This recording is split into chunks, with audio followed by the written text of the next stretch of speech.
बिस्मिल्लाहिर्रहमानिर्रहीम, अस्सलाम वालेकुम। Welcome back to salt and pepper.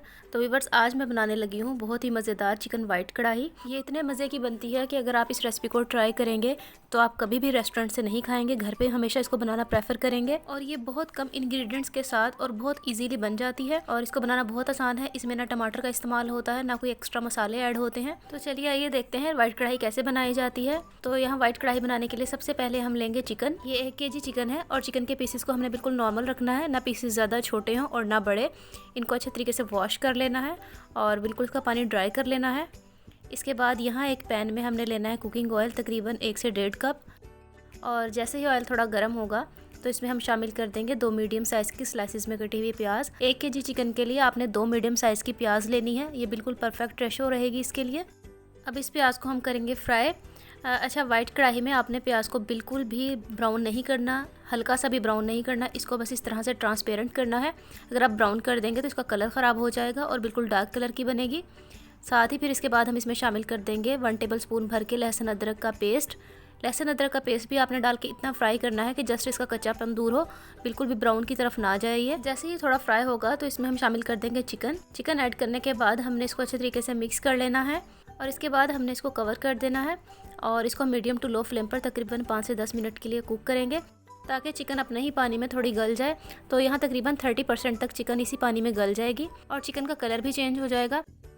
तो देखिए 5 से 10 मिनट के बाद चिकन का कलर भी चेंज हो गया है और इस पर थोड़ा सा कलर आ गया है।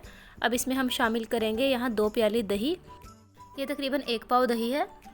आपने इसमें दही का इस्तेमाल ज़्यादा करना है क्योंकि ये चिकन दही के पानी में ही गलेगा और इसी से इसकी ग्रेवी बनेगी। इसके बाद साथ ही हम इसमें शामिल कर देंगे नमक हस्बे ज़रूरत। अभी सिर्फ इसमें नमक जाएगा, बाकी मसाले हम बाद में ऐड करेंगे। अब हम यहाँ चिकन को कवर कर देंगे और इसको हम तकरीबन 25 से 30 मिनट के लिए कुक करेंगे। इसको हमने बिल्कुल मीडियम टू लो फ्लेम पर कुक करना है ताकि चिकन अच्छे तरीके से गल जाए। इस रेसिपी में आपने चिकन को अच्छे तरीके से गलाना है और ये दही के पानी में ही गल जाएगा और बिल्कुल चिकन सॉफ्ट होना चाहिए आपका। तो देखिए यहाँ तकरीबन 25 से 30 मिनट के बाद दही का पानी ऑलमोस्ट ड्राई हो चुका है। अब हमने इसको खोलकर पकाना है ताकि इसका पानी मज़ीद ड्राई हो जाए और ऑयल ऊपर आ जाए। तो देखिए यहाँ पानी बिल्कुल ड्राई हो चुका है। अब हम इसमें बाकी के मसाले ऐड करेंगे। अब इसमें हम शामिल करेंगे भुना कुटा ज़ीरा तकरीबन 2 टीस्पून और गरम मसाला पाउडर 1 टीस्पून और कुटी हुई काली मिर्चें 1 टीस्पून। गरम मसाला पाउडर और ज़ीरा आपने इतना ही डालना है, बाकी नमक और काली मिर्च आप अपनी पसंद के मुताबिक चेक करके डाल लीजिएगा। अगर आपको थोड़ा स्पाइसी पसंद है तो आप उसको कम या ज़्यादा कर सकते हैं। इसको हम अच्छे तरीके से मिक्स कर लेंगे और मज़ीद 4 से 5 मिनट के लिए भुनाई करेंगे ताकि इन मसालों का कच्चापन भी दूर हो जाए और ये चिकन के साथ अच्छे तरीके से मिक्स हो जाए।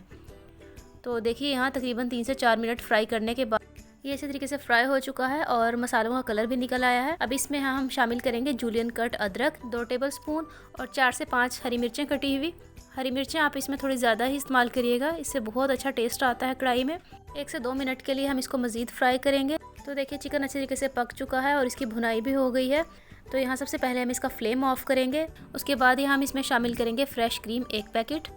फ्लेम हमने इसलिए ऑफ़ किया है कि अगर हम फ्लेम को ऑन रखते और साथ साथ हम इसमें क्रीम ऐड करते तो क्रीम का टेक्सचर बिल्कुल ख़राब हो जाता और ये घी में कन्वर्ट हो जाती और बिल्कुल इसने दानेदार हो जाना था। तो इसलिए हमने फ्लेम को ऑफ़ करना है पहले, उसके बाद इसमें क्रीम ऐड करनी है। तो यहाँ देखिए क्रीम ऐड करने के बाद इसको अच्छे तरीके से मिक्स कर लिया है। इसके बाद हम इसमें लेमन जूस शामिल करेंगे, तकरीबन 1 लीमू का जूस है ये। और साथ ही हम इसमें शामिल करेंगे कसूरी मेथी खुश्क 1 टेबलस्पून। ये वाइट कढ़ाई का सबसे मेन इंग्रेडिएंट है, आपने इसको बिल्कुल भी मिस नहीं करना। कसूरी मेथी आपने इसमें लाजमी शामिल करनी है, सारा फ्लेवर और टेस्ट इसी से आएगा। और सबसे लास्ट पे हम कोयले की मदद से इसको बारबेक्यू फ्लेवर देंगे। ये लास्ट वाली 2 चीज़ें सबसे अहम है वाइट कढ़ाई में। एक आपने कसूरी मेथी का इस्तेमाल लाजमी करना है और दूसरा आपने इसको बारबेक्यू फ्लेवर ज़रूर देना है। अब सबसे लास्ट में जो चीज़ हम इसमें ऐड करेंगे वो ये है कि आपने एक पैन में हरी मिर्चें ले लेनी है, जितनी आपको ज़रूरत हो 3 से 4 अदद ले लीजिएगा। इसको हमने हल्का सा फ्राई करना है, जस्ट इस तरह से कि इसका थोड़ा कलर चेंज हो जाए, ज़्यादा ब्राउन या ज़्यादा सॉफ्ट इसको नहीं करना। वाइट कढ़ाई में सबसे एंड में हम ये मिर्चें शामिल करेंगे, चाहे तो आप इसको गार्निश कर लें सर्विंग के टाइम पे या आप इसको कढ़ाई में ही ऐड कर दें। तो देखिए यहाँ वाइट कढ़ाई बिल्कुल रेडी है, कोयले का इसमें दम भी आ चुका है। साथ ही हम इसमें हरी मिर्चें ऐड कर देंगे। अब जब इन हरी मिर्चों के साथ कढ़ाई को खाएंगे तो इसका टेस्ट डबल हो जाएगा, बहुत टेस्टी लगती हैं इसमें ये, आप इसमें लाजमी शामिल करिएगा। तो व्यूअर्स ये थी मेरी वाइट कढ़ाई की रेसिपी। आई होप कि रेसिपी अच्छी लगी होगी आपको। कमेंट सेक्शन में फीडबैक देना मत भूलिएगा। वीडियो अच्छी लगी हो तो लाइक और शेयर ज़रूर करिएगा और साथ ही मेरे चैनल को सब्सक्राइब करना मत भूलिएगा। मिलते हैं एक न्यू रेसिपी के साथ। अल्लाह हाफिज़।